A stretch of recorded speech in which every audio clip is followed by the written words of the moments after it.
Hey, everybody. Hey, look, I may not be a very good horse detective, but I at least deserve a 3 episode story arc for my character to develop and blossom into what I know he can become. Anyway, there might be a thing. Hold up. Now I'm going to pause. You will experience it as no lapse of time whatsoever. But I'm experiencing it now, and you're experiencing it in the future. How far in the future? Time will tell. Well, it's like they say at Disneyland.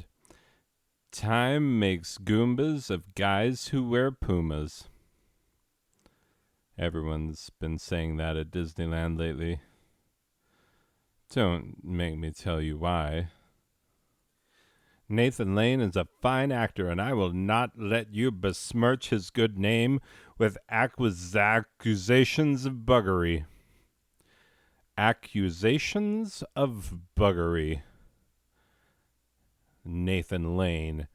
He is a revered person in this household, young, non-gender specific person.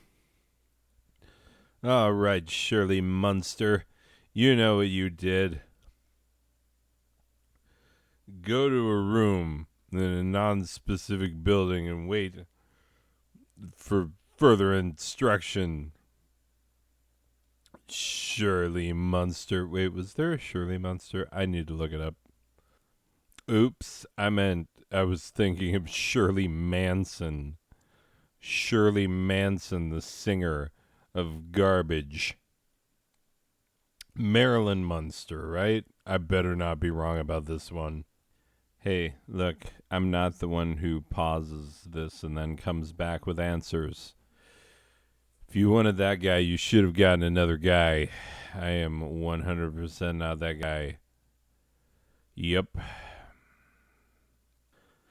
Okay, it's time. I've been putting this off, but look, it's time for my new thing that I do where I'm in a riffing kind of a mood, but we're not doing weekend kind. Take two. Okay. So I'm in a riffing type mood, and I don't want to do weekend type fun. So what do? What do I do? Well, guess what? It's time for the very first episode of Riff and Craft with Rem Pemberton of the Clemson Pembertons. That's right, I'm your host, Rem Pemberton of the Clemson Pembertons. And it's time for Riff and Craft. Riff and Craft, the very first episode. I've done over 100 Steam reviews. I've done over 28 Minecraft videos, some of which did not even feature the game Minecraft. Yeah, look it up. No, don't look it up. Why are you even here? Anyway, this channel is not for humans. Are you a human? Back off, bub. This channel isn't for human consumption. It's not fit. Go live a good life elsewhere, doing other things, better things. Anyway, what? Okay, I'm Rem Pemberton, your host of Riff and Craft with Rem Pemberton of the Clemson Pembertons. Anyway, what? Okay. Whoo, took it a minute to catch up, but at least it did on the mirror image of this. So the new update that everybody's been, peeing in their yoga pants over, the big, the one, the cave update. Yeah, wait a minute. Hold up. This is pre-cave update. Game that I'm playing. Perhaps I should create new game? What have I even done in this game, this particular one? I know that I've died. I've gotten 5 diamonds. Anyway, I do have an awful lot of things in the yonderly bits. The yondertons. Anyway, so maybe no. La da da da da. It's the DOGG.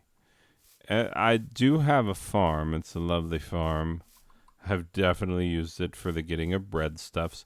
You know what? Let's leave the play. Oh no, it did update to 1.17. Well, let's enter the chosen world. You know what? Hey, let's create a new world. Patterned. Just kidding. Hey, calm down. A new world. It's going to be called Rem's Pemblage. Yes. Create thy new world. If it's not in a good biome, I will be very upset. Oh, jeez, Mahoney. What? What even? How dare you? I asked you for a decent biome. Look at where I am. Oh, I wouldn't maroon a seal. I would, you know how I've marooned seals and they've been like, hey, we basically live here. Like, you're basically just taking us back to our natural habitat. For lo, we love such environs. And I've been like, don't forget to feel marooned. Because this is a punishment for your previous behavior, seal. By which I mean the singer. 'Cause you got her kiss from a rose. That was the theme of my very first dance date that I ever went on. I went on a dance date with, okay, yeah, remove that world. Create a new one. This one shall be called Rom's Pubbles.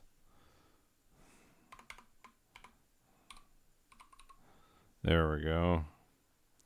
Rom's Pubbles. Create. Anyway, tired of being offended. I wish everyone else were dead. Oh, wow. Hey. What? I'll take thy pumpion, good sir. I'll take thy pumpion and thy pumpion seeds. I guess because I'm doing this by hand, I'll have to, like, plant them and break them to get them to have faces and whatnot. Anyway, let's find out. Let's play. Where the crap are we, and should we stay? Ooh, horsies and mountains. So if and sheep. Oh, thank the maker. All right, we're staying here. This is our world now. Anyways, as I said, I'm your host, Rem Pembleton. Obviously, real name. Why would you question that? I'm of the Clemson Pembletons. You know this. What is this? It's made of... Oh, it's a ship. It's one of them ships that has chestises and whatnots. Oh, yeah. I have heard of these. Okay. All right, Rem's Pemblage. Rem and your Pemblage. Ah. Wow. Rem. What a Pemblage you have. Okay. Holy Moses, get all the things. I don't care if we start drowning. Oh crap. Get. You get. Oh, we are drowning. Oh crap. No, no, no, no, no, no, no, no, no, no, no. Ha ha. Rem, we pembled. Rem, this pemblage will go down as one of the greatest pemblages of all the times. Oh my God. And when I say God, I mean Emmylou Harris. Look, I'm going to tell you, I'm very excited about my new religion that I shouldn't talk about. Because the first rule of new religion is don't talk about new religion. And the second rule of new religion is, hey, didn't you hear me the first time? Yeah, that's right. It's a tough religion. It's, it's got street knowledge. Didn't go to no fancy school where they wear no velvet breeches and have a coat of arms on the, lapels. Is that where they put the coat of arms? Is on the lapels? I don't know because I didn't go to a fancy place, okay? That's like most of the point that I have been making this whole time. Anyway, so if you've been listening, you'll know that our story thus far is that I didn't go to a fancy school. I didn't. Nope. Neither did my father before me. Nope. He went to a school made from the frozen tears of the orphans in Dickens novels. That's right. You didn't realize that okay, look, the orphans in those novels, not real. The tears of the orphans in those novels, 100% real. Absolutely real. Like, what? How would you not know that? That's like everybody, we all are in agreement on that point is where have you been living and what is your life made of, you silly Peter Dinklage? That's probably an offensive thing to say because he is something of an awesome actor. Funny thing, I've never seen him in Game of Thrones because I have not seen Game of Thrones because we've been reading the books because we are trying to be those people. And we have we've gotten to the fourth book, and man, the fourth book they hit you with this business where it's like, hey, you know how you care about some of the characters now and like have a like reasonably decent understanding of the geography and stuff. Oh, they did do different. That looks more like the oh, what is that texture pack that I used to play with? The RPG one. It's like RPG vibes. It's a texture pack, friend. Pretty sure that's the name of it. RPG pack. RPG. It's a texture pack, friend. Anyway, so I'm pretty sure that I killed some sheeps and got some coals, and if I get some stones, then I'll be able to make furnace. And then Rem Pemberton of the Clemson Pembertons will not go unhungered this night. Nor shall he go unbedded. For lo, all of the eligible maidens of the Minecraftias wish to share their bedkins with Rem Pemberton. They're like, oh, but Daddy, I love him. You don't understand our love. And Daddy is like, I think that you should go for a nice boy who's an Episcopalian. And she's like, no, Daddy, we're not keeping to your old-fashioned ways. You know, Episcopalians and whatnot. Anyway, and that concludes The part where I pretend that I know anything about Episcopalianism. I know slightly less than nothing, but slightly more than you do. Unless you are Episcopalian, in which case I apologize. Because I am going under the assumption that Episcopalianism and what is this? Copper? I've never heard of such a thing. Holy Moses. And that's kind of what copper looks like in its raw state. I've seen what raw copper looks like because I've held it in my hand, because my father had some, because my father was very into geology and I live in Arizona. And so you can get raw copper in Arizona because, of course, you can. It's the copper state. Anyway, regardless, I don't need to fill your ears with information about minerals that I have touched with my hands. These strong hands. You know what I'm saying? Is that the first rock I picked up? Man, I'm running behind. Anyway, Rem Pemberton, get your hopes and dreams in order. This is... You know what? What if they put vein miner in? Nope. See, I keep hoping that there will be a Minecraft update where they're like, you know what?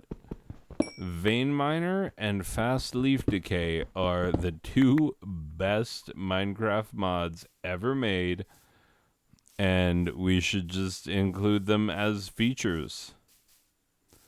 It would just stop messing around with this belief that people want to watch leaves decay slowly, and that they also would prefer that perhaps maybe they, how you say, like, would like to keep it together. Anyway, would like to mine every last piece of a vein by themselves, manually and slowly. Like, what? I assure you, Rem Pemberton will go for no such nonsense. And I know, if I know anyone, I know Rem Pemberton. It's a fun name to say, Rem Pemberton. Anyway, so I really need to... What? Why have you left me no dreglings? You dingleberry of a tree. What must I do? Kill you in front of your own family and then tell them that they're next if they don't start giving me saplings? Like, what do I have to do here? I don't get it. Why don't you love me unconditionally like you promised? Ugh, man. You know, it's a hard time when a man falls in love with a tree. It's a hard thing to go through. I'm not saying I am in love with a tree. I'm just saying it would be hard. I'm not in love with a tree. That's what I tell myself. To help myself feel better about how I feel about that tree. Anyway, regardless, the moon has gone down and the sun has come up, and long ago somebody left with the cup. The cup full of baby blood. Anyway, but is the blood going to a baby, or is it coming from a baby? Yes, I know that we're getting into some, what's his name? Django Reinhardt? Is his name Django Reinhardt? Oh, is it Zach Braff? Is it the love child of Zach Braff and Django Reinhardt? I would love to have a child with Zach Braff and Django Reinhardt. Okay, like, are you freaking kidding me, Tree? Like, where are your dingus saplings? Do I have to break you myself? What is your stupid life tree? Like, I don't have a single sapling. Do I have to cut you down with an adze? I will cut you down with an adze if I have to. I will chop you asunder. You find out how asunder you're going to get chopped here in a second. Hey, let's not build wood. Let's build stone.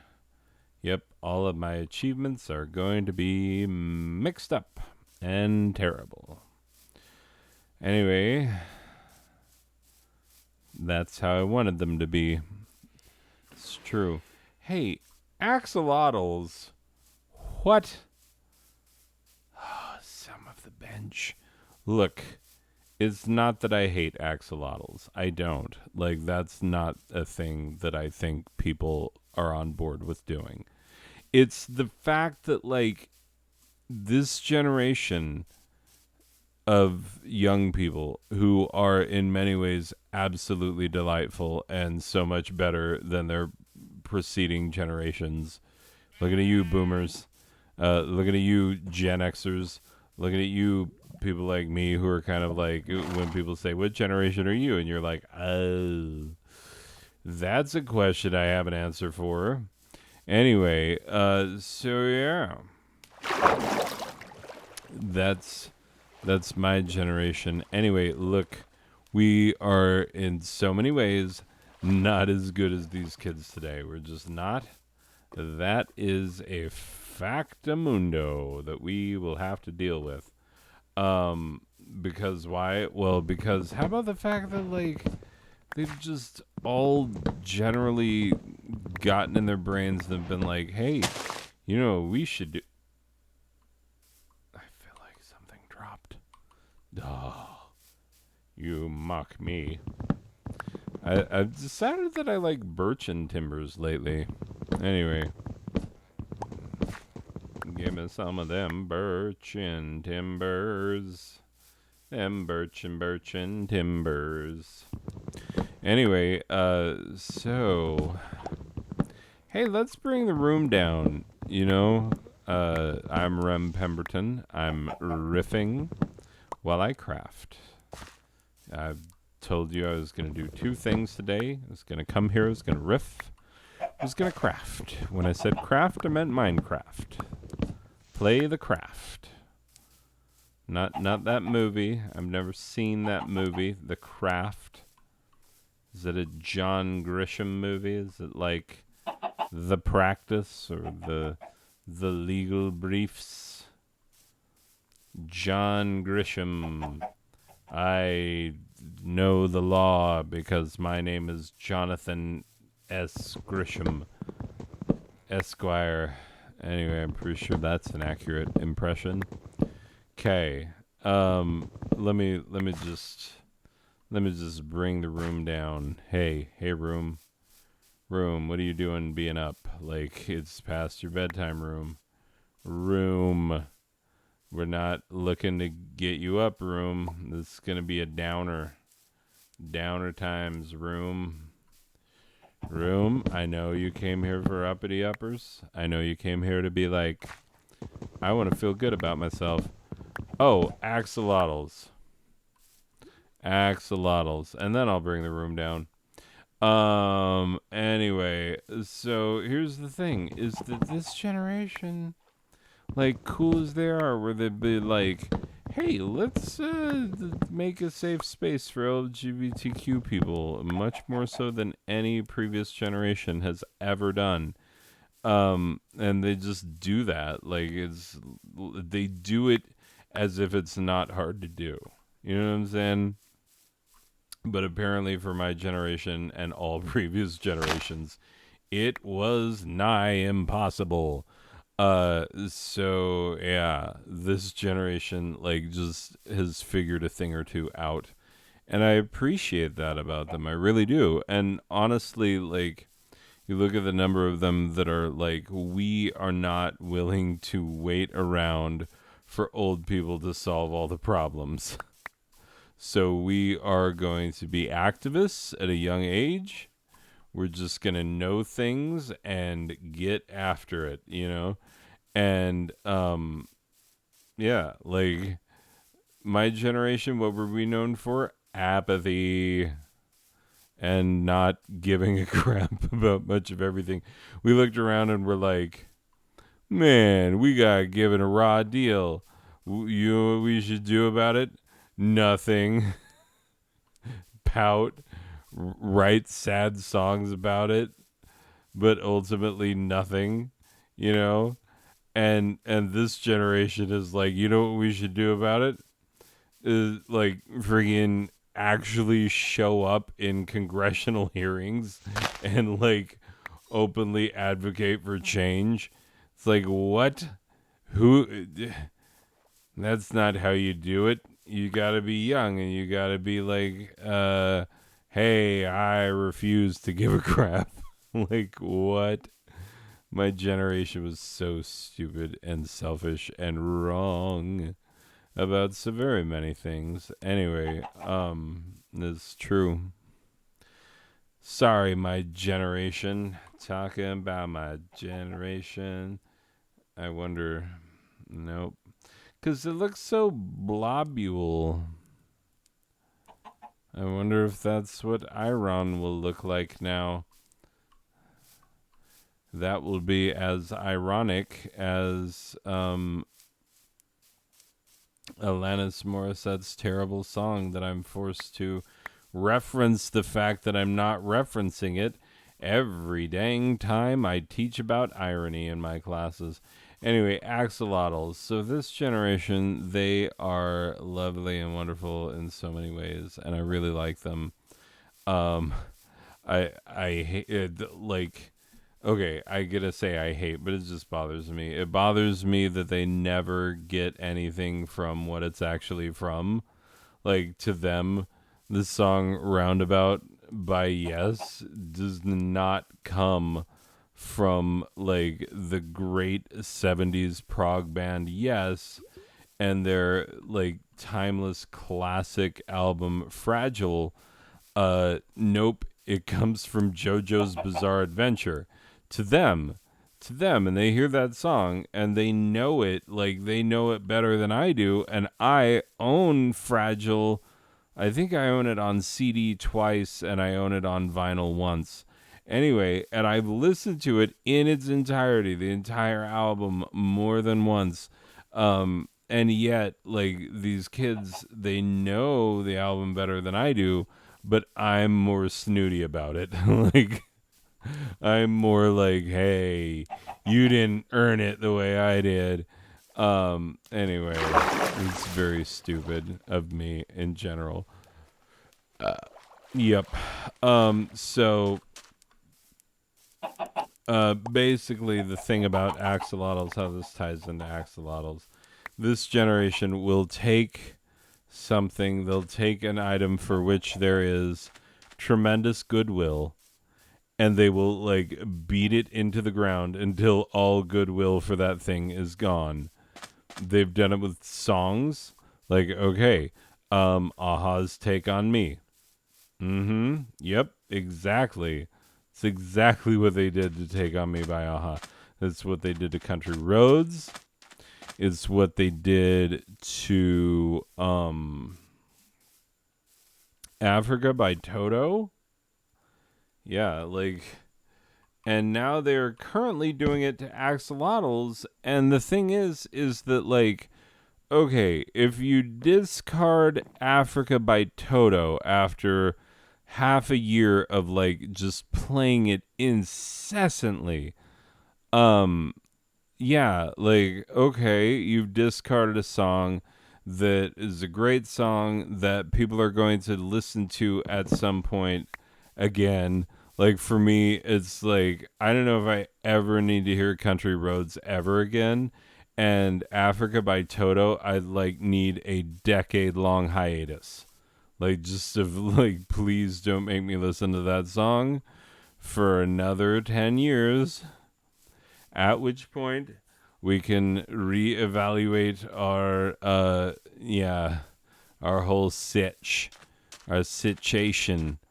Anyway, so yes, this is what we're thinking. This is what we're feeling.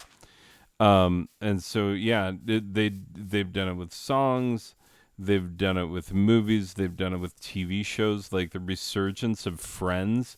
Like, excuse me for a moment, but Friends was not a good show to start with. It's a crap show. It's always been a crap show. I'm sorry if you like it. It's a terrible show.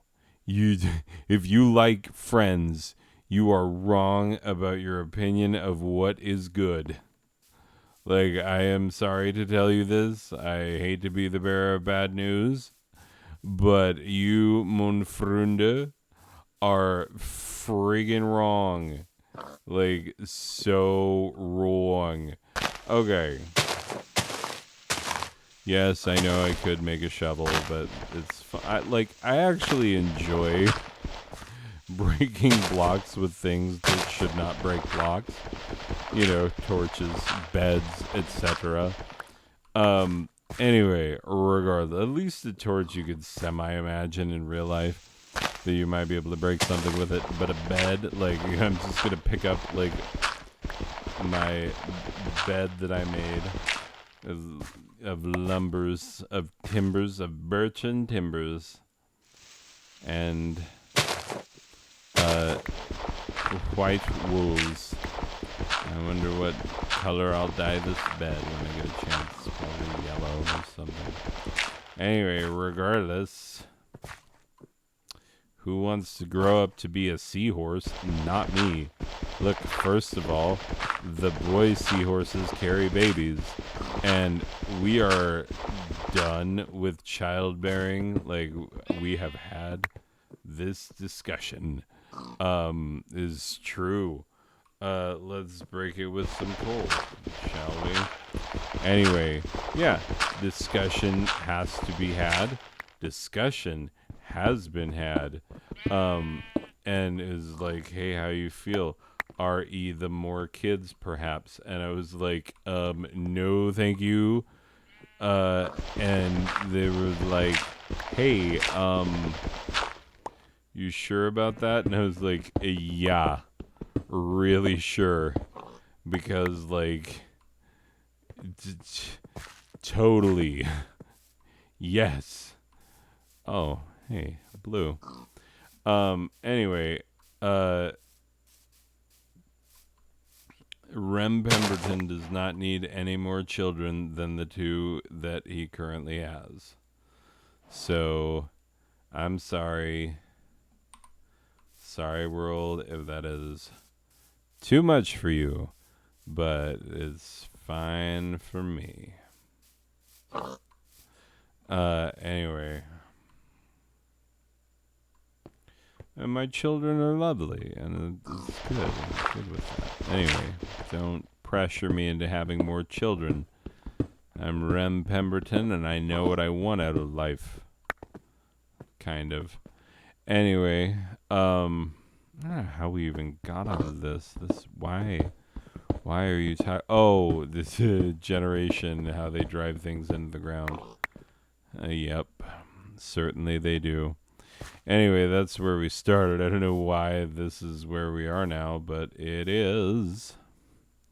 Yep. This is what you get when you hang with the Remster. Yeah, get you some REM sleep when you're with the Remster. Paint you like a Rembrandt, 'cause I got them remedies from the Remster.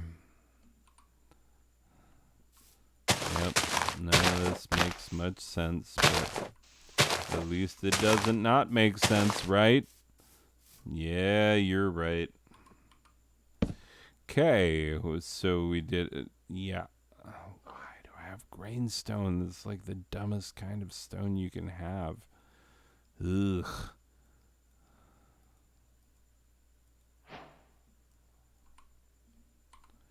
Okay. And put that there. I'm gonna take some of this coal and cook some meats, some mouton, some freshy mouton. And while it's cooking, for no reason, I'm going to start breaking grass seeds. Because, oddly enough, in Minecraft, I prefer to be vegetarian if at all possible. Which it usually is. And, I mean, you'd have to have a really crap biome draw for it to not be a possibility to go vegetarian early. Anyway, where are you? The mesa biome? Like, are you in the swamp and you're so depressed by how ugly it is that you just are letting yourself die? Wow. Bring it down. Jeez. No, that's not even what I was going to say to bring the room down. I was just guessing at what you do. Anyway, yeah. So let's do bring the room down. So I've been joking a lot while I've been playing this. How long have I been playing? 36 minutes. It's been a video. Anyway, so yeah, I, the person making this video, and yes, obviously, Rem Pemberton is not my real name. That's not even anyone's real name, I hope. But it would be fun if it were someone's real name. If you know an actual Rem Pemberton, first of all, they will not want to meet me because that is a rich person's name. That's like rich when you're like, what does your family do? Oh, we own the concept of goodness. Like, what? Yeah. Anytime anything's good in the world, we get a little cut. We get a little cut, you know? Like, great, that's different, people. But guess what? You don't want great. Great is pays peanuts on the back end. Like, it's, you know, you how often are you like, hey, this is great? You know, good is like constant. Like, everything's pretty good. You know, great is like once in a while. So like smart money invests in good. And my great grandfather knew that, and knowing that, he invested in good. And anytime anything's good, that little bit of that goes into a trust fund for yours truly. Anyway, oh, Rem. You and your silly hijinks and capers. Capers and hijinks with Rem Pemberton. Anyway, yeah, I'm not redoing another title card. We already have the first one. You remember what it is. Looks like this. Riff and Craft with Rem Pemberton of the Clemson Pembertons, a name that I've been saying all night and suddenly stumble over for no reason. Stumbles on the Pembertons. The Rems and the Pembertons stumbles. Anyway, well, what are you gonna do? You gonna feed a chicken and then it turns into more chickens? And pretty soon all the chickens want to eat your seeds. No, these seeds are not for you chickens. Not even remotely for you. These seeds are for me to start a farm so I don't have to eat you. So that I only like take you and another chicken and force you to mate. And then again and again and again, incestuously over generations, losing track of which were the original mating pair of chickens. So I could be mating, like, you know, males and females across wide incestuous generations. Like, what? That is terrible. And yet I do it. Why? So that I don't kill you right now.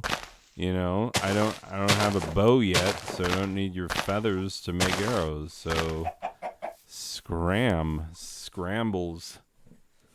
Get just scrambled on them eggs, chicken. Anyway,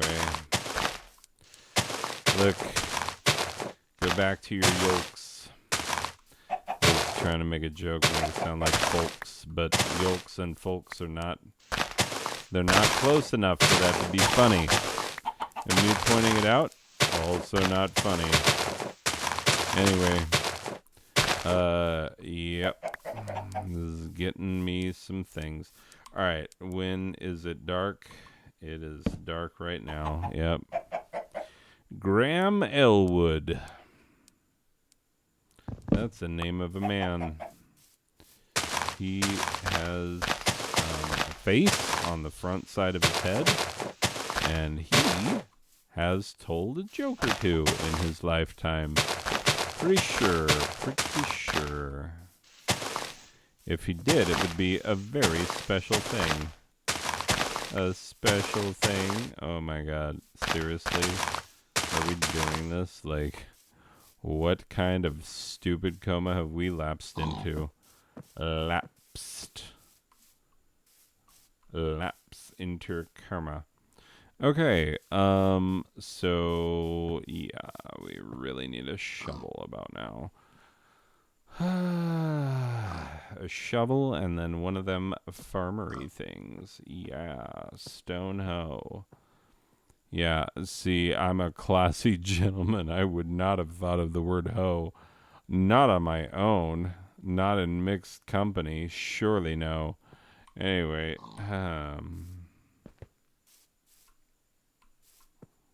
you're the one who thinks of it in mixed company. That's what you are. An inappropriate thought thinker. Anyway, let's bring the room down. Hey, room. Room, you know how you were headed in an upwardly direction? You're like, hey, solid stuff about Graham Elwood. It's a weird poll for no reason. But yeah, we feel strongly that you think that you have a steady hand on the helm of whatever's happening right now in this episode. So we're just going to go ahead and trust you to not bring down the entire room. And guess what? The room is getting brought down. So me, the person whose real name is not Rem Pemberton. I'm playing a part for a show that is going nowhere. Anyway, I started a new world. How are all the caves? They are magnificent, as always. I hate how I built a mine and I don't even know if it's gonna go. Like, is this gonna be a good mine? Because sometimes mines are not good. Like, sometimes they just run afoul of foulness.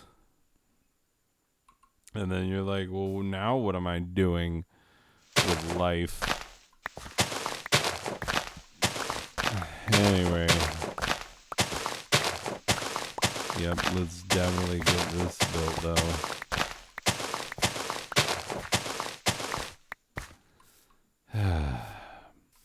Okay.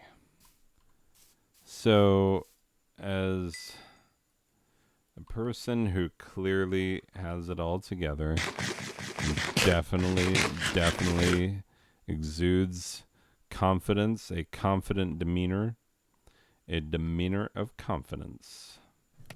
Oh, I'm going to find out what this is all about. You best believe. Watch it, piggy. Ooh, copper ingot. Yeah. I was hoping it'd be an ingot form. I was going to be very upset if it was in nugget form. Anyway, because it's blobular, and it's like, what? I have a blobule of copper. Anyway, shovel. No, I need a bucket. I need a bucket residence, lady of the house speaking. You know what? Let's talk about it. That's as good an intro as we're going to get. So, yeah. Like, look. 2020, 2021 have been doozies of years for a lot of people. I mean, holy crap. I think of the stuff that's happened in the last year. Like, the stuff that's happened to my sister and um her life and whatnot, and like how it's been visiting her, and like the things that we talk about now that are like, holy crap, like, do we ever think we'd be talking about crap like this? No, no, we did not. Like, tell you anyway. And so that's one thing, and then to other, um like, God, I almost forgot that my mom had cancer this year. You know what I'm saying? Like, uh, yeah, my mom had cancer, and the whole family was like dancing around it, and like we had multiple family discussions, and I was like, hey, there's a word that nobody's saying here. I say this to my family while we're on a family Zoom call, and they're like, what do you mean? And I'm like, okay, we're talking about mom having a growth on her, she had a growth on her kidney, and it being concerning. It's like, yeah, she had a growth on her kidney because it was cancer. Like, we were dancing around the term, and we weren't even talking about it. And like, my mom had her entire kidney removed. And I mean, obviously, like, people who donate kidneys, you can go on one kidney and be fine.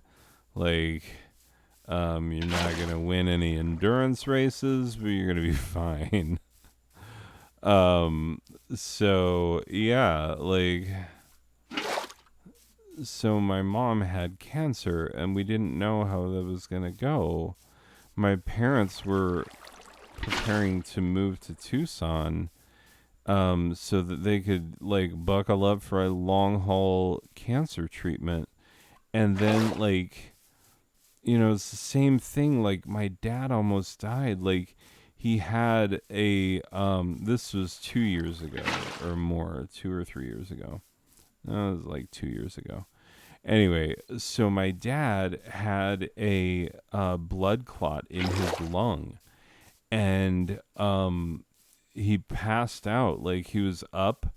He always gets up before everybody else. He was up, doing his daily doing stuffs, and like, just freaking passed out face first, smacked his face on the table and whatnot, and then was not getting up and could barely breathe. And my mother found him and was like, what are you doing? And then she realized he was in trouble and like called an ambulance. And then my dad proceeded to like just be cool with the ambulance driver and be like, hey, can you take me to McDonald's? I haven't had breakfast yet. And the guy being like, oh, we'll take care of you, feeding tube and whatnot. And he's like, let's stop something. Like, we go to Denny's, like, they got a tall stack you get. Anyway, he's like, yeah, I get myself a big skillet or something. He's talking about, joking around about hitting a, like, food on the way. And, like, first of all, obviously, good spirits, keeping good spirits in a time of crisis. I remember,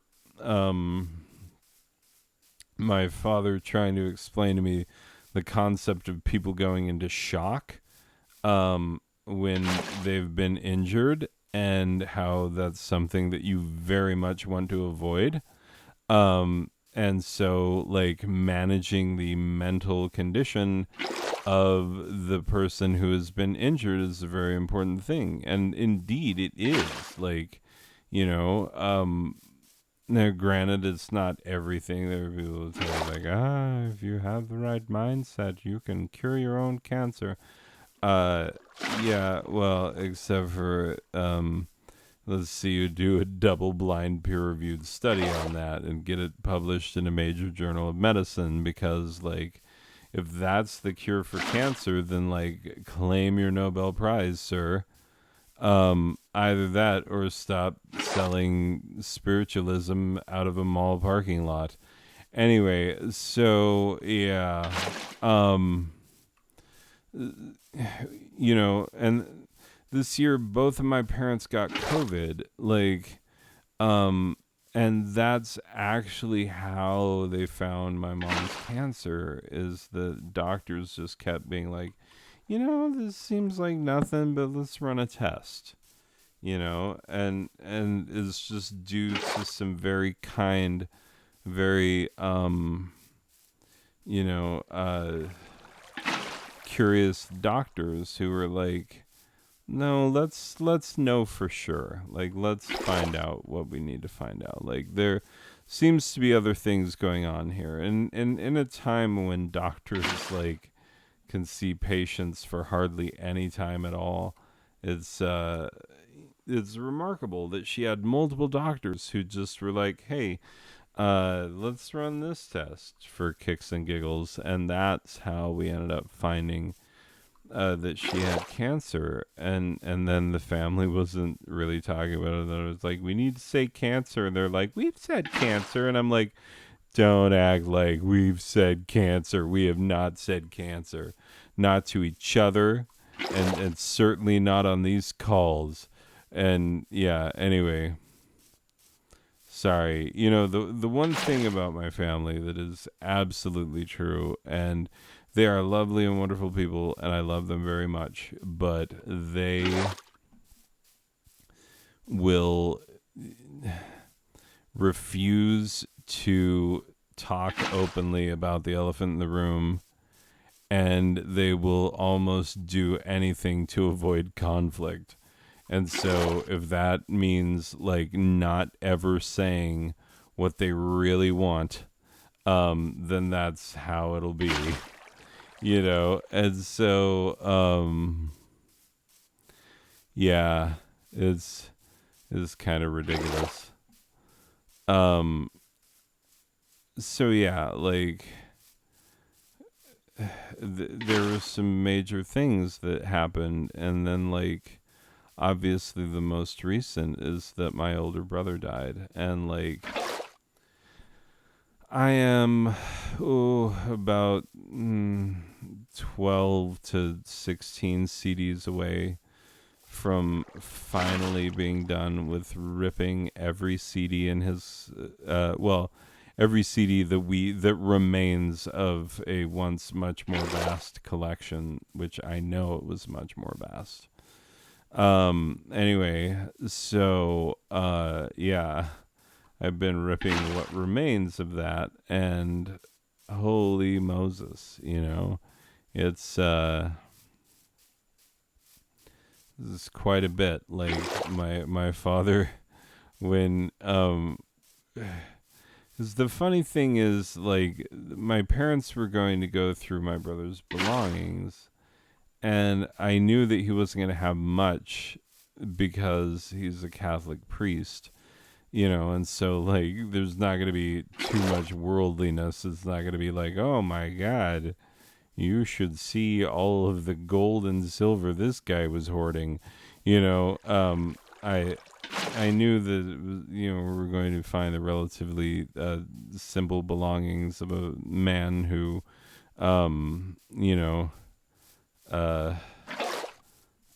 was living a life of simplicity, of avowed simplicity.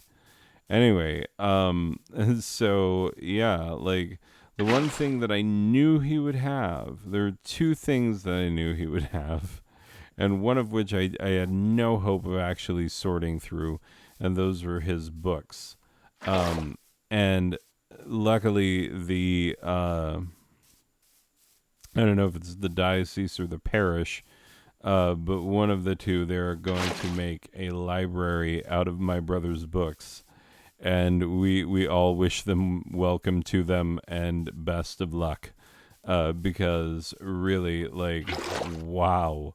Yeah, my brother was an avid reader throughout his life, and he had a butt ton of books. And yeah, second only to his books was his music collection.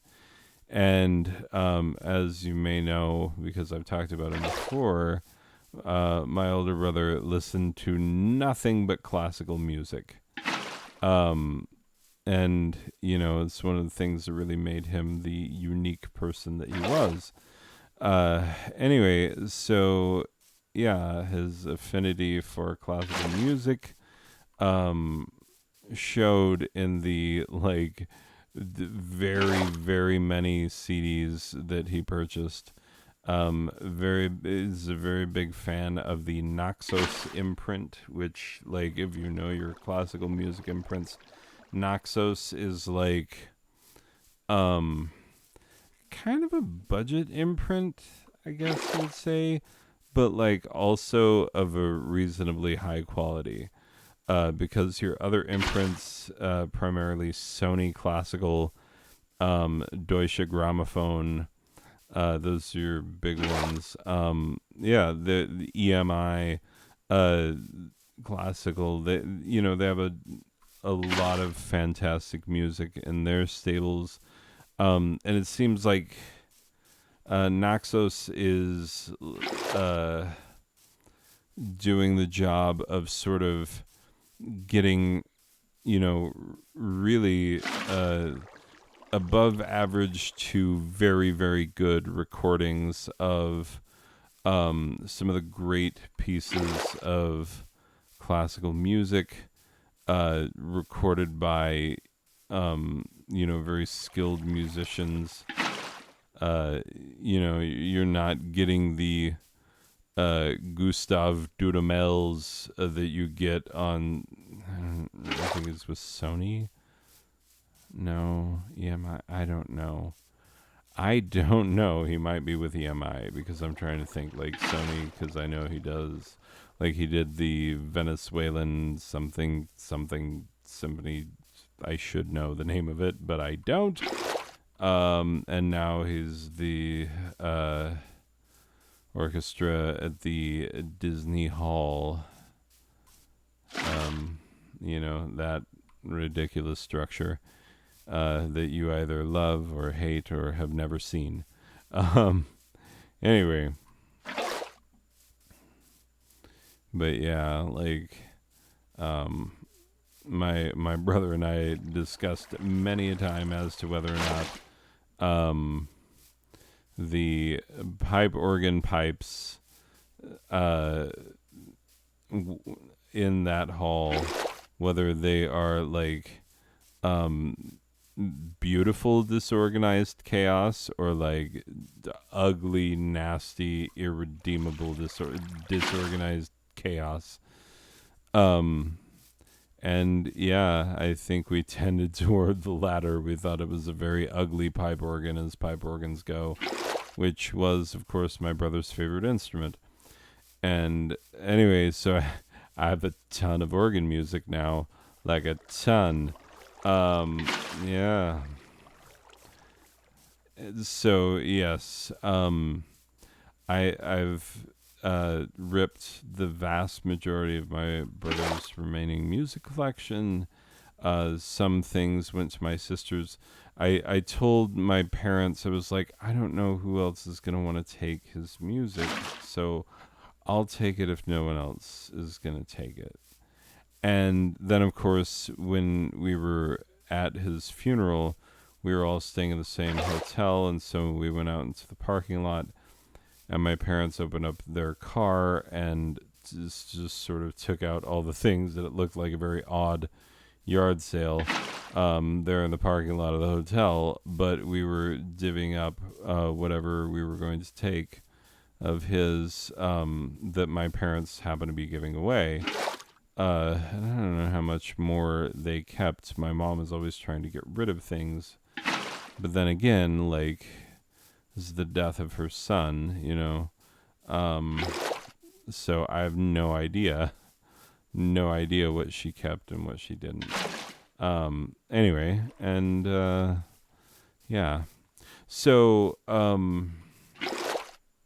I'm very nearly done with that project, and it's my first major undertaking of the summer, a summer that I feel somewhat ridiculous about because I was going into it very much like I don't know if I'm going to be able to enjoy this summer because I feel like it's already done, because I feel like I have so much to do and that I will not possibly accomplish everything that I mean to set out to do, and therefore it will be a very unfulfilling experience this summer, and I will need a summer break from my summer break.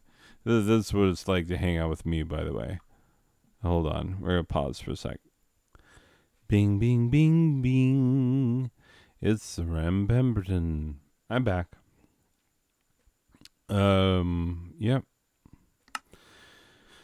I was talking about my brother. I remember that. I don't remember why I stopped. Because then I started watching a video on why extension cords are dangerous, at least in the United States. Anyway, very informative little video, and I think there's much to be learned there. Anyway, so yeah, like very nearly done with the task of ripping all of my brother's CDs. Now, slight side tangent from which I will recover. Promises kept, promises verklempt. Anyway, so yeah. I forgot what I was going to talk about. I was talking about my brother. Talking about Rippy Ripperton, Minnie Ripperton. You know who she is. She's the mother of that actress, you know. Anyway, so, yeah, facts are what they are. Just talking about my brother and how, like, very nearly done I am ripping his music. Now, here's the sad thing. I know I was going to go on a tangent, but I lost my own tangent. And I don't know if I'll ever find it again. Anyway, so here's the thing to note is that I think that I represent the best case scenario for my brother's music collection. Like, really. And I'm not being ridiculous about that. Like, for real. I am a music lover. I am a music collector. And I have a vast collection. Now, everything that I received from him was on CD. But yeah, I have a vast collection of CDs myself. You know, well over 1,000 CDs in my collection. So that's quite a few. I mean, it's more than most people have, obviously, not as much as some. There are people who have many thousands in their collection, and I recognize that, you know, having slightly over 1,000 does not make you the world's greatest collector or anything. I didn't say I was. I'm just saying I have a collection. So, yes. So I have my brother's archive of classical type musics, and I've been ripping it, and I've been thinking about the fact that, like, my brother spent his music was his life in so many ways, you know. It marked so many very important aspects of his life, and so you really cannot at all discount the importance of my brother's music. And so yeah, it was important, very pale gray. Huzzah! I have a color. Anyway, so yeah, my brother's music is very important, and so like I am getting to see his life laid out in front of me. And the sad thing is that, like, obviously I don't enjoy everything my brother enjoyed. Yes, I've begun to plant thee.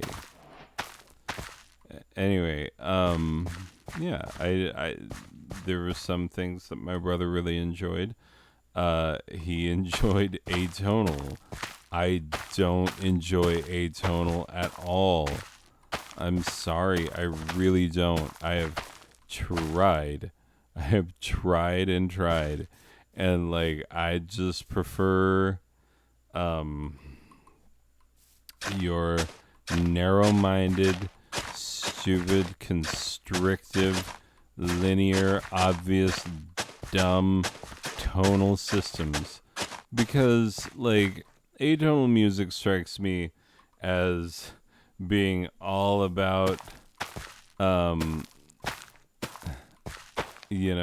can do it, not about whether or not they ought to do it, It's like, hey, we can create music by using a 12-tone system, and in which like we have these 12 tones and you can use them in very random odd patterns and they don't repeat, and you can't use the same note until you've used the other ones, like it's a whole thing, and it sounds like, okay,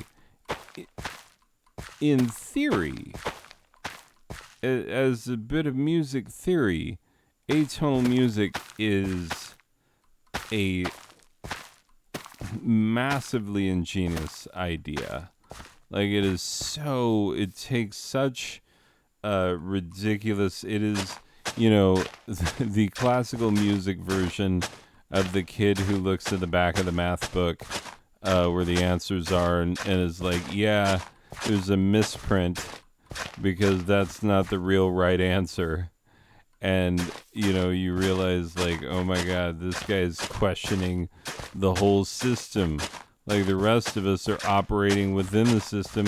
This guy is like, hey, the system, why the crap do we need this?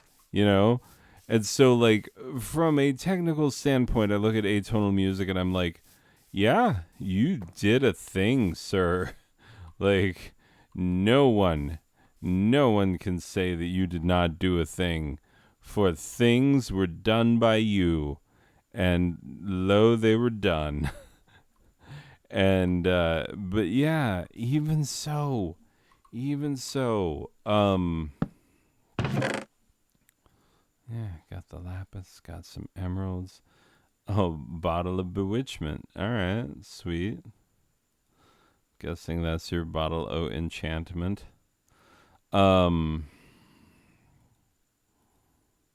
Yeah, I'm gonna put some saplings. You know what? I need to plant some birchlings. Just gonna plant me some birchlings and try and spread them out so that they are not touching, because I don't have fast leaf decay. Anyway. All right. So, yeah, like, in so many ways, I'm the best case scenario for my brother's music, and of course I'm going to revere it, and of course I'm going to look at it and say, like, hey, this is a part of his legacy. This is, what he leaves behind, that is real, that is tangible, that is knowable, because, like, bah. It's so easy to to think of people and to be like, oh yes, I know this person, I know that person, but like, what do you have as evidence of not just their existence, but like their meaning, their essence? For a lot of people, where do you get that? Where does that reside? If I asked you to bring your own, like, what is your own essence? Where shall it be found? My brother's essence could be found obviously in his books, in his book collection, because obviously, like, it tells you everything you need to know that he had both a number of very serious books on Latin, but also had like had children's books in Latin and stuff, and had like interesting that you're like, what?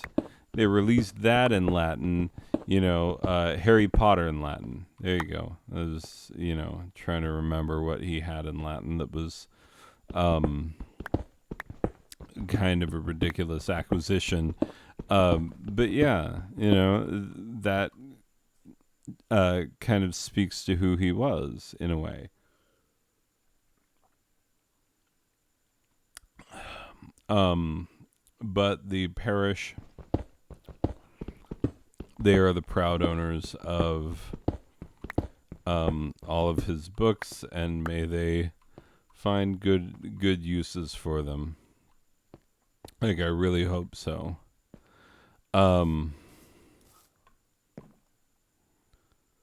Anyway, so as for me, like, when my sisters and I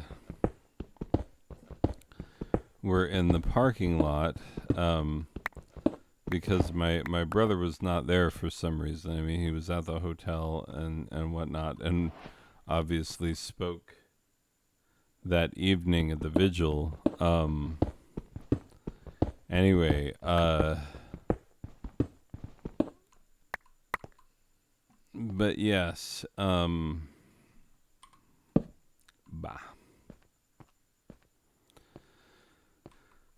And I'll tell you this, I've said it before and I'll say it again, like, Bishop Wall and Father Keller did not need to be as sweet and kind as they were to us as they ended up being. Like, so kind, so understanding.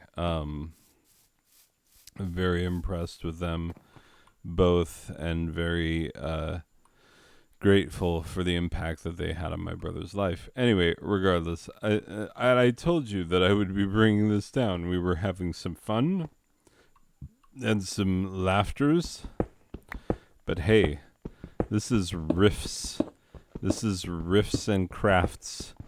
If you're not prepared for the riffs to go sideways and to bring down the room, well, sir, are you even prepared for riffs and crafts? I mean, come on. This is the inaugural episode, and it's already gone this way, so roll with it. Roll with it, dingus. We don't even know what episode 2 is going to be like. Anyway, so yeah, like, my brother has died, and, and I will never see him alive again. And it's a harsh truth, so many times I feel like, yeah, I've worked through the stages of grief. I've been in denial, and I've been angry, and I don't know if I get bargaining at all, I've heard that there are other stages now that have been drawn up that people are like, yeah, I don't know about this bargaining. Because what are you going to do if you're like,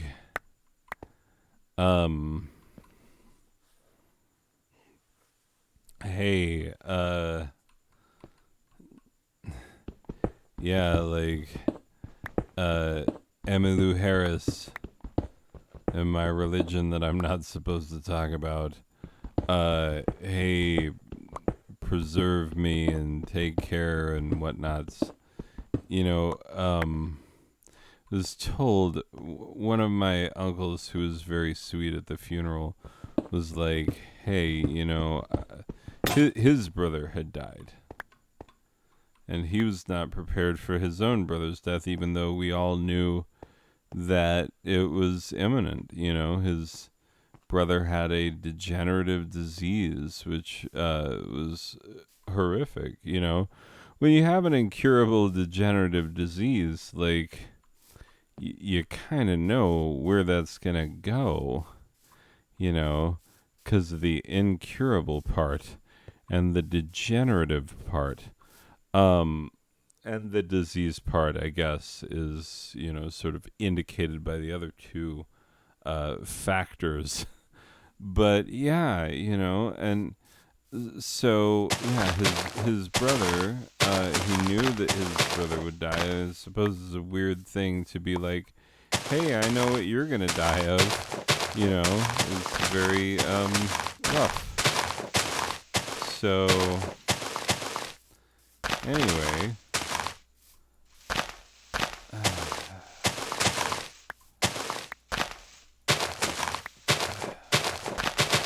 yeah. So when you know what your brother is going to die of, I suppose that's very difficult in its own way.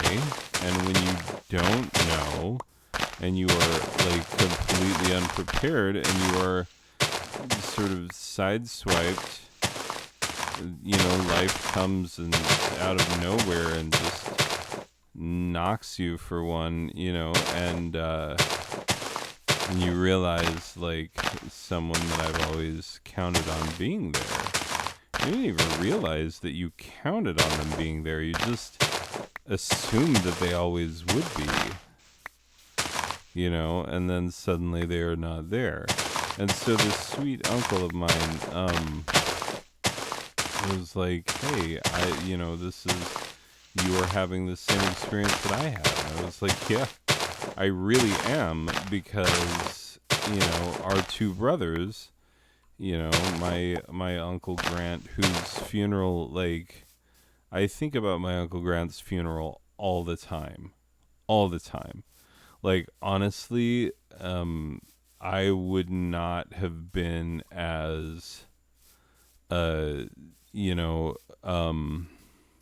firm in trying to get a GSA started if it were not for my Uncle Grant's funeral. Because, like, he made such an impact in his life. He did so many great things for so many people, and was remembered so fondly by so many people. And, like, that is the only thing that really matters in the end. And one of the sad things is that because of COVID, my brother, like a lot of the people that really wanted to be there, were not able to be. And so, like, his funeral services felt much more sparsely attended than they would have been if, circumstances had been different. Anyway, so yeah. My uncle touched so many people. My brother, touched the lives of many people, and that impact is seen and felt in their funeral services. And it was really so fascinating to hear about my brother from the perspective of people who did not grow up with him, who didn't have my experience with him. Because growing up with him was a very different experience than, seeing him as a man of the cloth. I mean, although granted, like, one thing that I had forgotten is that my mother once made him a Jewish rabbi Halloween costume. She's like, all right, Robert, what do you want to be for Halloween? And he's like, I want to be a rabbi. And she's like, what? How is that even a thing that you could be. And he's like, well, here's how to make the costume. Here's what it looks like. He gave her a book with pictures, and she just did the best she could. But you know, has always been fascinated by sort of uh, uniform dress in so many words. Like, so he's always been fascinated by judges' robes and by academic regalia and things of that nature. Have always been of a certain interest to him. Anyway, so yeah, judges' robes, academic regalia, religious vestments, and whatnots. These are all things that he had a great interest in. And so, anyway, it stands to reason that at a young age, that my brother, yes, these poor pickaxes can dig, that my brother would have chosen, you know, the religious vestments of another religion, because the religious vestments of Mormonism are, well, the ones that you see normally are just a regular businessman's suit. If you're talking about the ones they wear in the temple, you don't get to see those except for, actually, you know what? You do. They show them in a video that the church put out because they're trying to, you know, because everyone else is sharing their secrets. You could find out exactly what more. You could watch, like, hidden camera video of actual Mormon temple ceremonies happening as they happened, and so you can see exactly what people wear in the temple.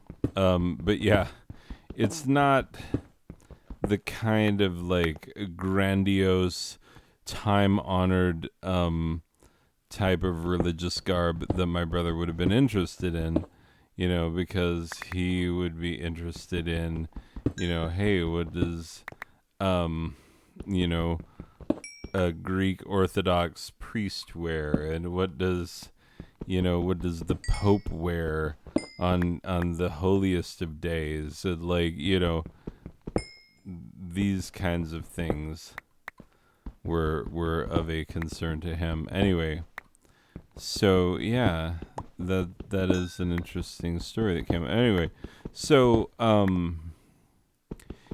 I was talking about my uncle and things that he said. Anyway, but my uncle Grant and my brother Robert were similar in a number of ways. I mean, you know, no one had their particular demeanor, their particular set of idiosyncratic nonsense that they would do just belonged to no one else. No one else would claim it. No one else had it. My Uncle Grant, you know, they used to often drive very long distances to show up at family events because the rest of the family lived on the extreme opposite end of the state from where they were. And so they would roll in the middle of the night and would shout. He would shout at the top of his lungs when they got in. Everybody would already be, it would be one of those situations where you go to bed and you just sort of like, okay, we're going to leave the light, we're going to leave the porch light on and the door unlocked because we know company is coming, but we are not going to wait up for these people.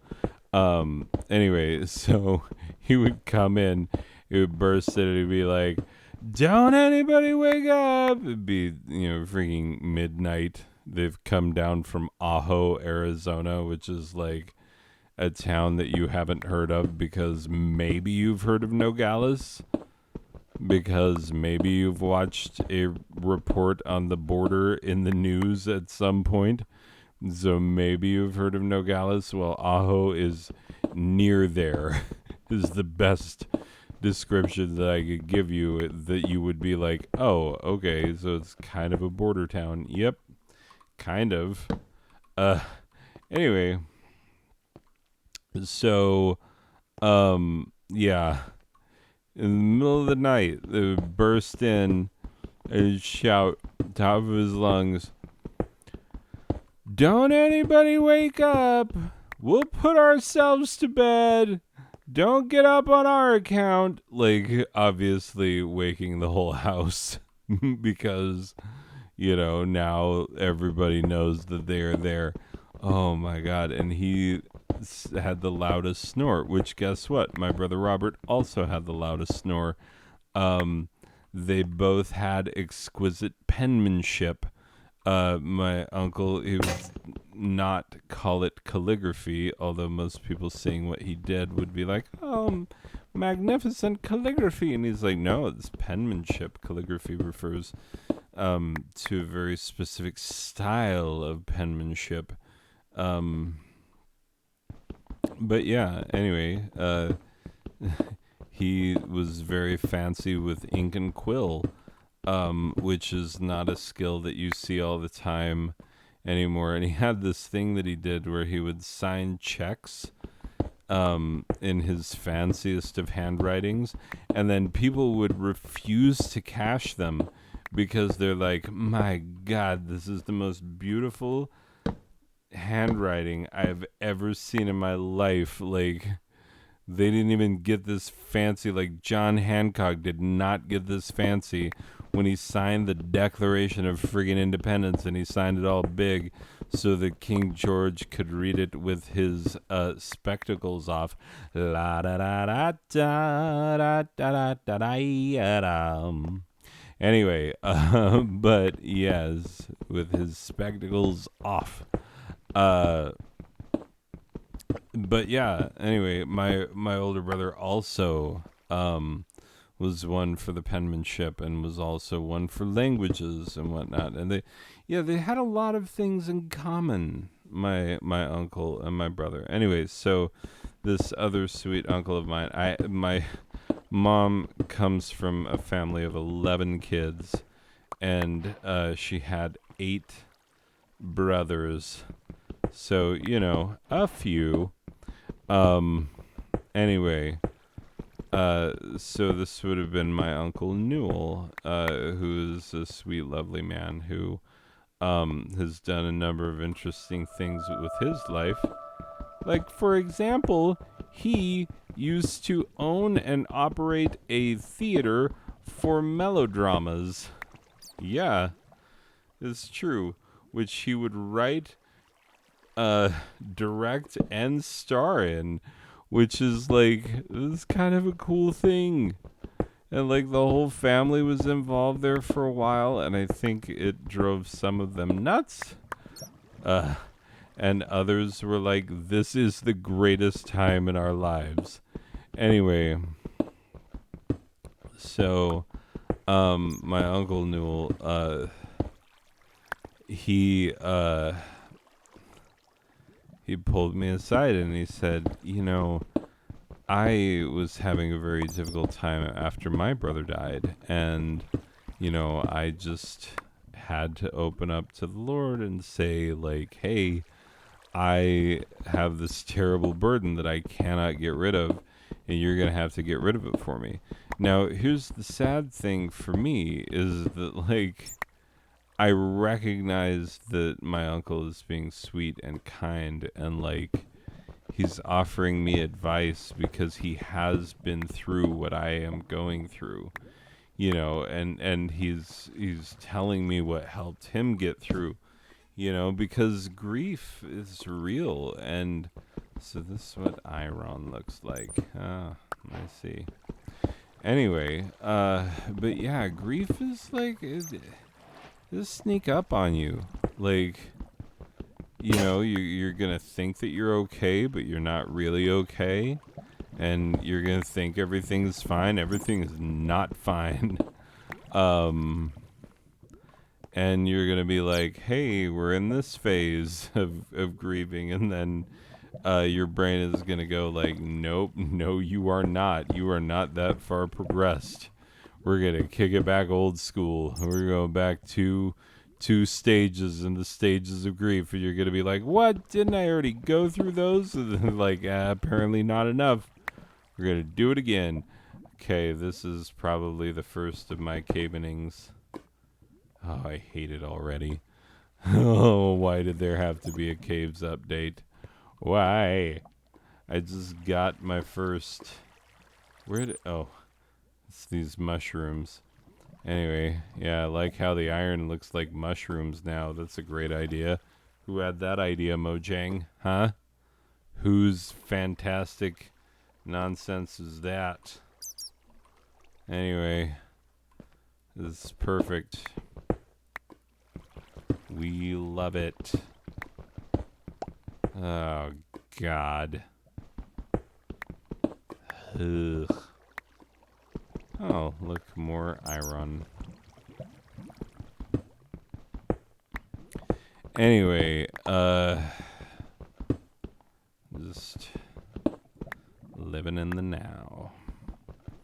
So yeah, I've had a rough year, to put it lightly, and I don't know if like what is coming for me is going to be easier or harder. Like in some ways I'm like, no, it should be way easier. And in other ways I'm like, no, it's gonna be way harder. And I just don't know how to feel about the impending year, because year done will impend. Like, it is a coming. And it's funny to be a teacher and to count things in school years, because like all y'all are like, it's not the end of the year, it's like it's the middle of the year. Literally like June, if we have a 12-month calendar, like June is the middle of it. So get with the program. We're totally Gregorian here. Anyway, sorry, teachers and whatnot. You know how we be with our like ridiculosity of like, oh, I'm gonna use school year. Like, oh, sorry if you've been walking around not using school years as a unit of measurement, but we are a different kind of adult, so we do that. That is a thing we do. Anyway.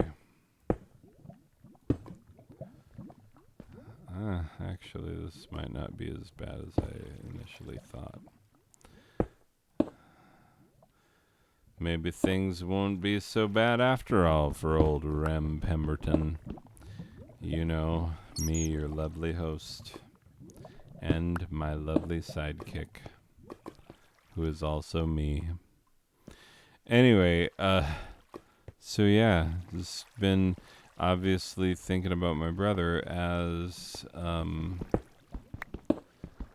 ripping these things, you know, thought about him again when I was in Washington and I had the opportunity to read Far Side cartoons, you know, because yeah,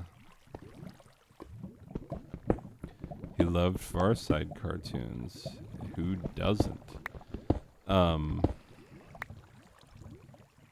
Rem Pemberton sure does. Anyway,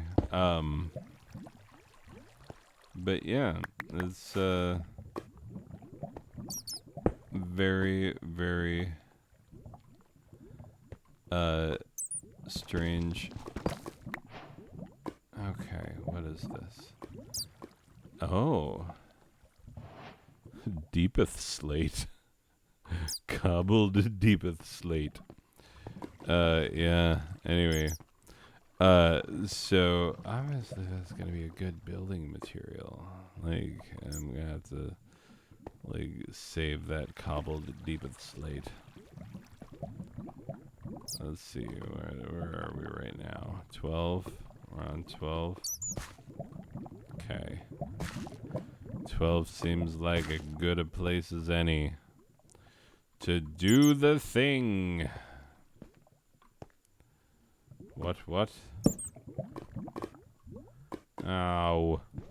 This is gonna be a whole cave system. It's gonna be full of grizzled bears. I don't think they added grizzled bears in Minecraft. But if they did, boy howdy. I don't want to have anything to do with them. Wait, is it? Oh, caves. You dingus. But at least I'll get your deepeth slate. Your deepeth of slate. Anyway. So I've brought the room down. My brother is gone, and all that I have of him is his music. And of course many memories. And, you know, a couple other tokens and trinkets I've found, you know, some of which were in the boxes of the music, interestingly enough. You know, I found, where did I put it? He had this habit when he was younger of attributing various degrees to himself. Degrees and titles, because, you know, he wanted to have degrees and titles. You know, that was his dream. Degrees and titles were, you know, a sign that that's how he would know that his life was succeeding, is that people would bestow degrees and titles upon him. Because how else would you know that you had been a success without degrees and titles? As reasonable an assumption about life as I have ever heard. Anyway, so, yeah, whenever he would sign his name as a kid, he would give himself, like, several honorary degrees. Well, they weren't honorary. There were several, like, these are what my degrees will be in the future, so we might as well bestow them now. Anyway, so he was still doing this. I believe, this is from a shirt that he had while he was a seminarian. But yeah, here's what it says. He had this shirt, and then like just this portion was cut out of it, because he did not save the entire shirt. He just clipped out the portion with the writing on it. And so I have that portion sitting here in front of me. Anyway, it says, Sir Robert B. Badger Jr., PhD, DD. That's Doctor of Divinity, not Doctor of Dentistry. In case you were wondering, Doctor of Dentistry is DDS. So don't get them confused. I did, as a child, make fun of him quite a bit. I was like, you want to be a dentist? He's like, no, it's Doctor of Divinity. It means I know all about the G-Man, the Jesus. And I was like, what? Dentists, they don't need to know about Jesus. They just need to know about filling teeth. He's like, come on. Doctor of Divinity, you stupid. And I'm like, this says dentistry. Anyway, it's kind of a butt. It's kind of like, that's one of the things, like, my sister and I used to make relentless fun of him for various things, because like some people just give good reactions when you pester and annoy them. That's like a fact. Everybody knows that.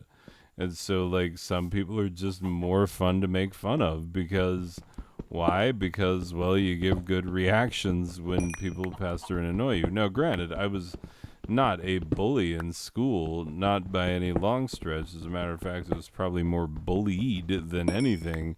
But like siblings, you know, even if you are bullied in school, you can go home to your siblings and be like, aha, we are in the same household. Like, you don't need to think I'm cool or not for me to be able to, you know, decide that I can give you what's for. Anyway, giving people what's for, that's what bullies say, right? I will give you what's for. Anyway, what are those? What? It's a goat.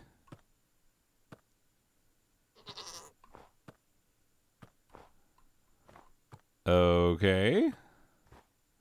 I didn't know that must be new because I did not know that there would be goats. But there is a goat and they can jump on mountains. Huzzah.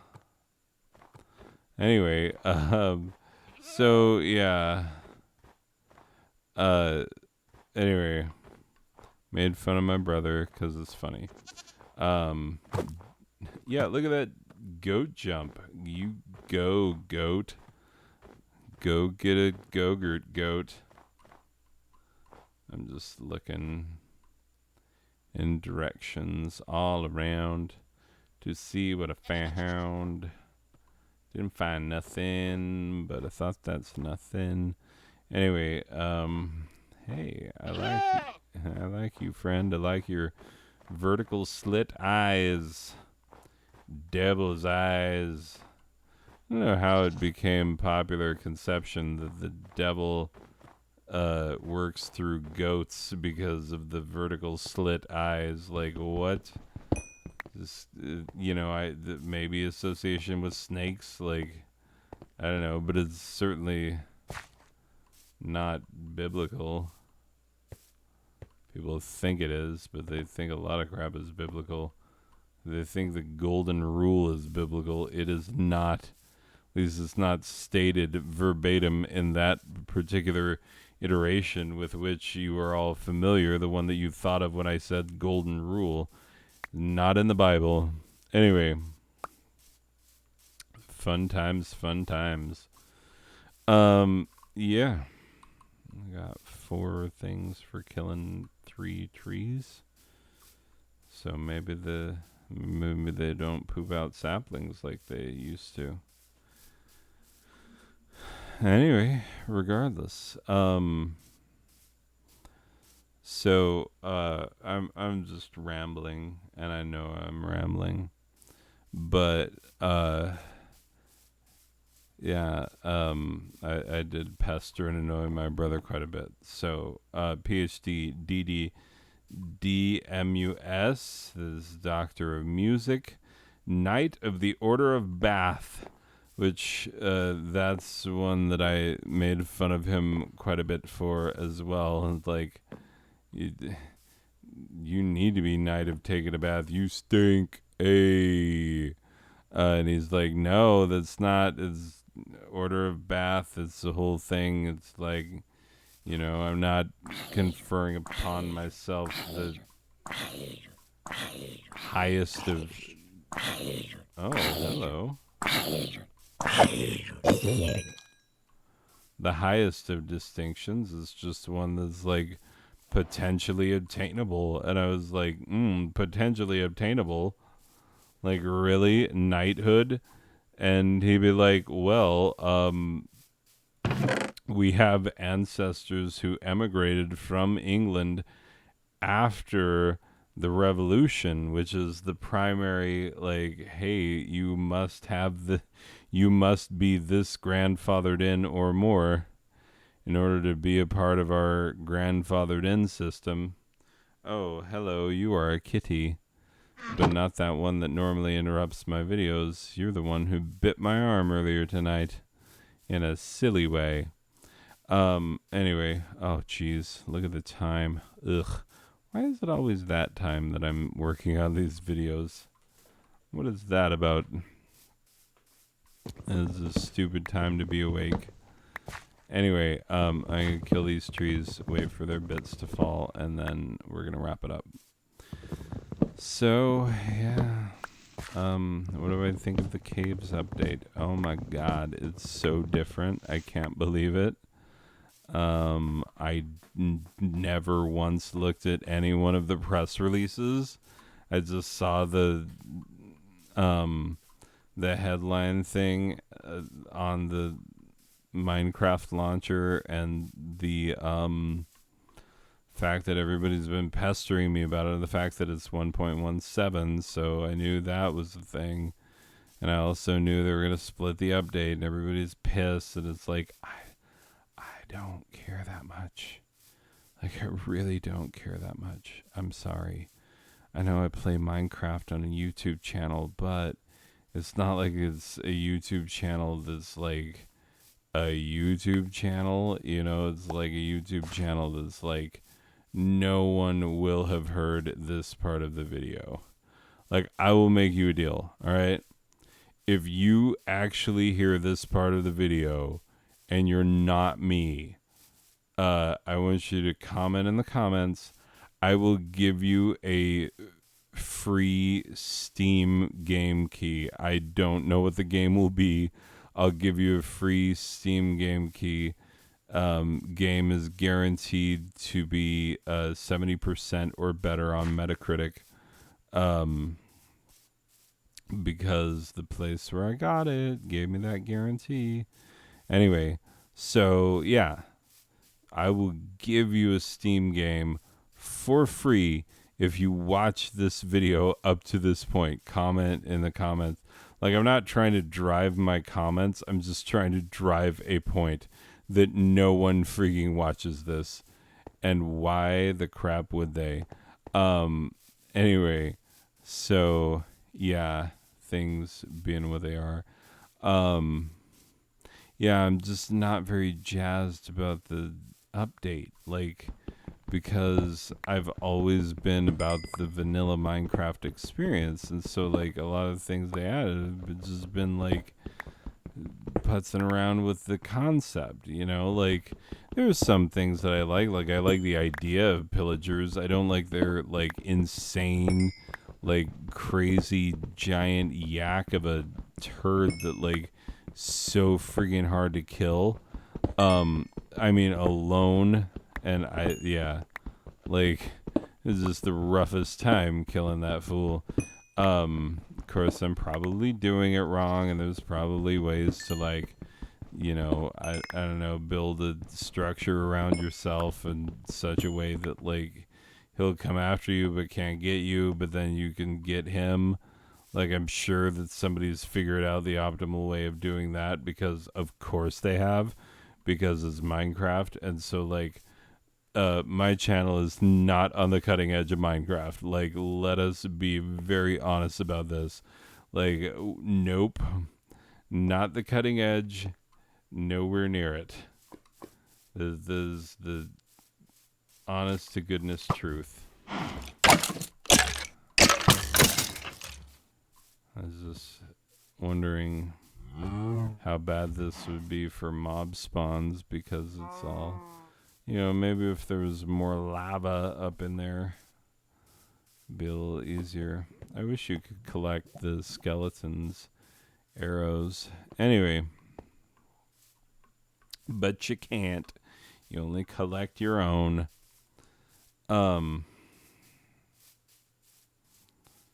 go see if those trees are done.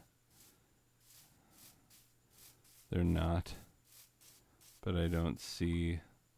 Still only have 4 saplings. Oh, there's a couple saplings. I have 6 saplings. Anyway. La-da-da-da-da.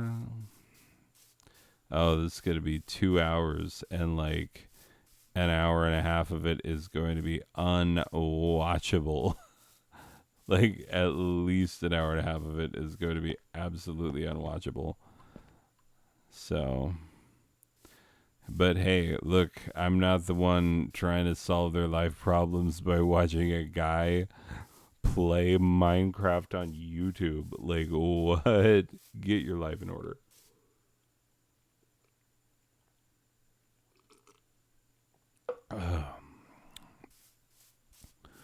I'm drinking orange juice because it's delicious. And I bought it, and if I leave it in the fridge, my daughter will drink all of it without me. And so I am preemptive striking her by drinking it all myself. Anyway, she is a lovely human, and we had a delightful time. We got back from holiday in Washington State. I wish that like that were not a term that we could use anymore, Washington State, because like also there's a Washington D.C. and the Washington of D.C. is should also be a state based on the fact that like they are big enough for it and have no representation other than terrible Congress who is always like, well, we're kind of busy with this like federal government stuff that we do, so maybe we're not going to be as much invested in you. And then DC be like, we have all these problems. And they're like, yeah, that sounds like a you problem, not an us problem. And they're like, but we don't have any, we've got all this taxation and no representation.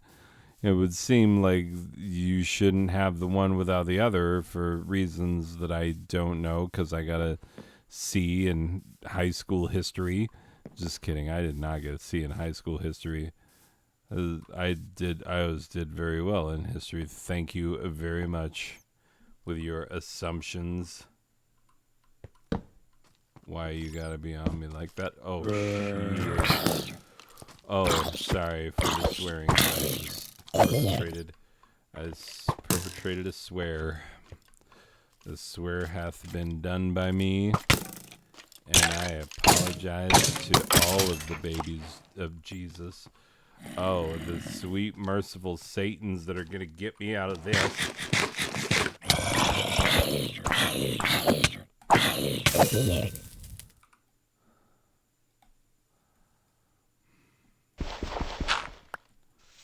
I know meat is not a shovel, but I need to get out. Oh, shouldn't have gone up in the first place. Break that down. Don't go. Oh, yeah, I need armor and food, reliable food stores.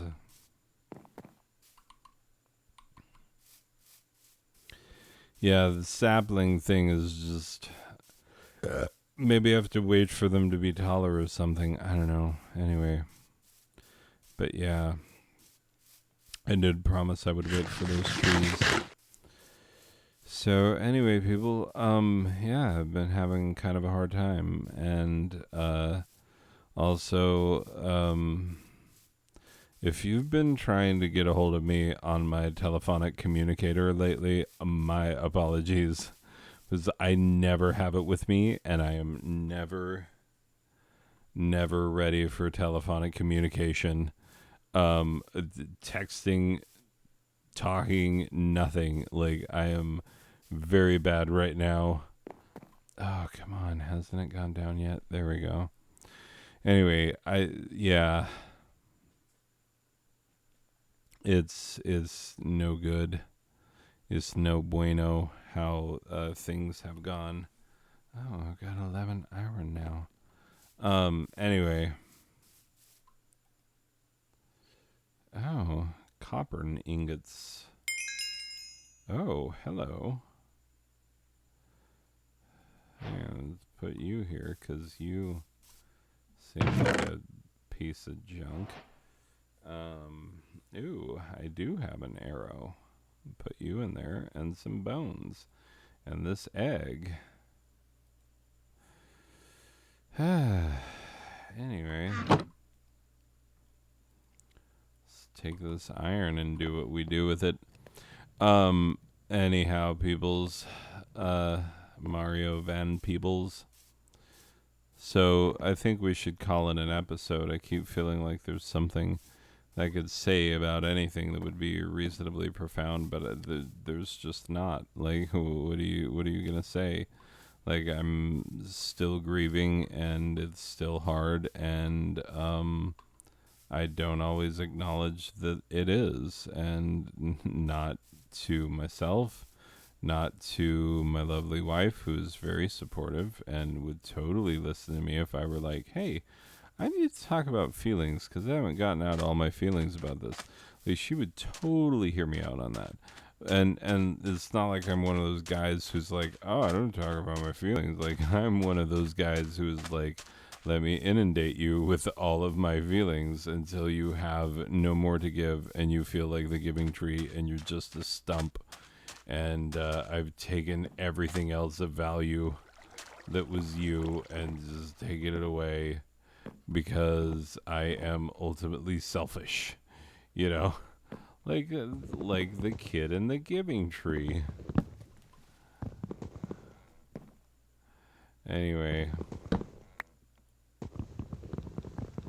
because he was selfish. That's the lesson we learn, right? Selfish kids. Okay, so that is the one that I did. Okay, so that one's been done.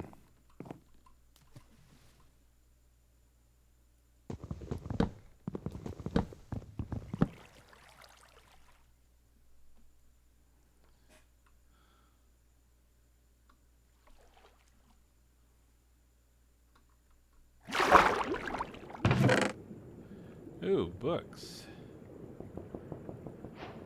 Map to buried treasure. Sweet. Oh, okay. Get you out of there. And we need to start breathing soon. Yay, breath. Got a map to buried treasure. Awesome. I've never used a map in Minecraft before, believe it or not, because all of my vanilla-ing that I've done has led me to like not do much in the way of like very advanced mine type crafting. And so I see your eyes of judgment. I hear your like whispers of like, oh my god, does this guy even get it? Does he get it?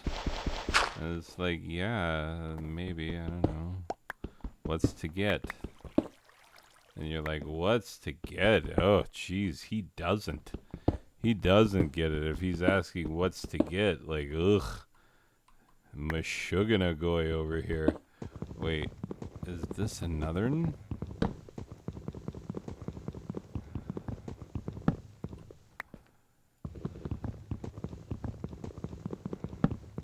Wait, I don't know what part of the ship I'm on. Also, I'm using the wrong tool.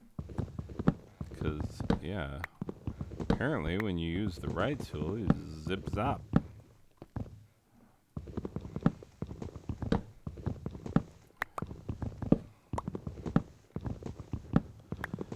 Anyway, regardless, people, I'm exploring this ship and I don't even have inventory for crap.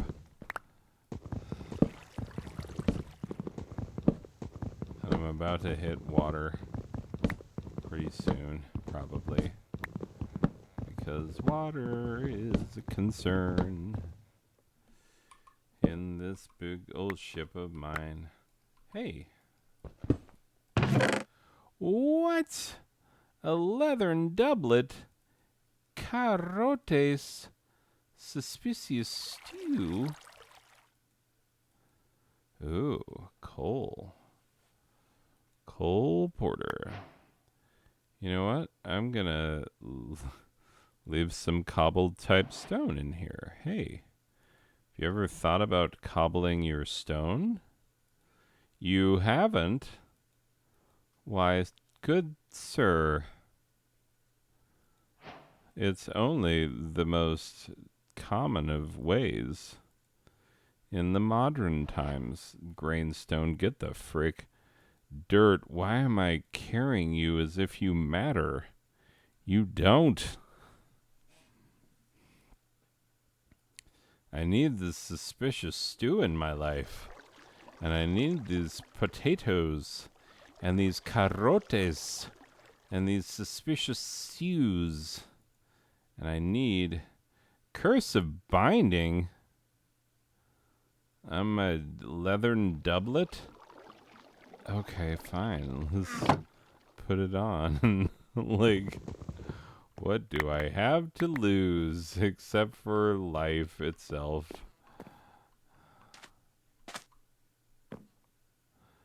Okay, I just wanted to be topside when I take one of these stews. What? Oh, I got some leap ability. I don't feel like I'm jumping higher. Am I jumping higher? No, it's gone. Okay. Let's take another one. Errant vision. What? Okay.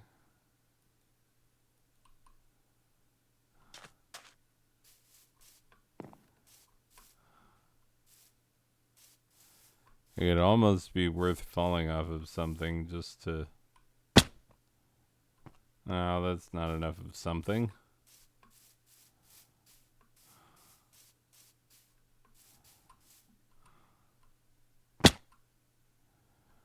Oh, it's still not enough of something. I feel like I gotta find something that really is something, and then it's gonna hurt me much more than I desire. Anyway, I do have a third suspicious stew. Tune in next time to find what that suspicious stew is for.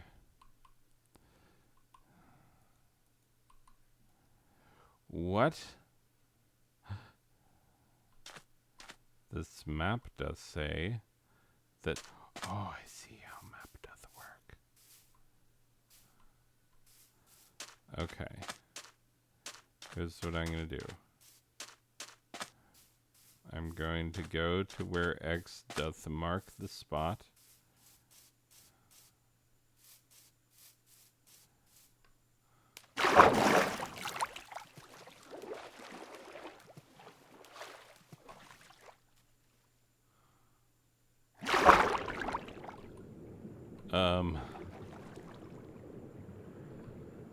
Okay.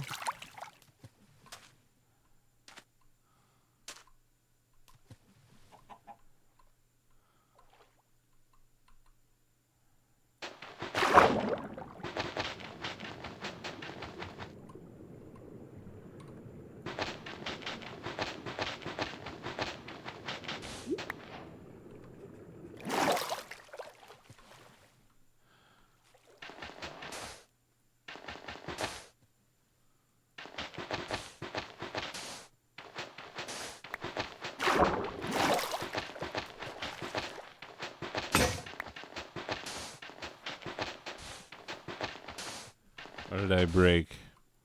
Sorry, I'm very invested in here. There's treasures to be found of a treasured nature. Anyway, don't worry, we'll get to the middle of this. Alright, people. Well, I think that's enough for an episode. We have an delicious, suspicious stew. Oh, is that one of those guys that throws things at you? No, it's not. Remember when they came out with the thing where you couldn't stand next to any body of water for any amount of time? Because they'd be like, we're throwing a thing at you. Wait, was that one of those guys? I feel like that's one of those guys. Anyway, I need to get back to my everything.